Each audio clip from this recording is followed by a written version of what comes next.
என்னமோ சொன்னேன்ல, கேட்டுச்சு சொல்லு. சரோஜா ப்ளீஸ். யாரு?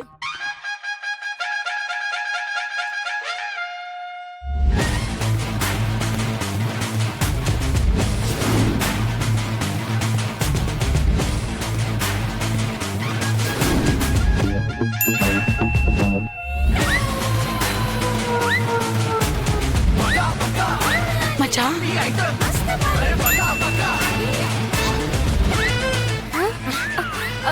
அப்படியே மச்சான் மாதிரியே இருக்க.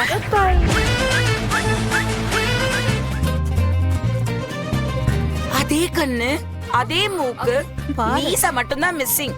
என் மச்சானுக்கு ஒரு பெரிய மச்சம் இருக்கும், அதுவும் மிஸ்ஸிங். அவரை பாக்குற மாதிரியே இருக்கு. எவ என்ன யாருன்னு கேட்காத, தள்ளி போ. தள்ளி போவா? மித்ரா, யார் இவ? நான் கேட்டுட்டு இருக்கேன்ல. இது என் அண்ணி, அது என் அண்ணா. ஓ அப்படியா? இன்றே டவுன்லோட் செய்து உங்கள் ஃபேவரட் ஷோக்களை என்ஜாய் பண்ணுங்க.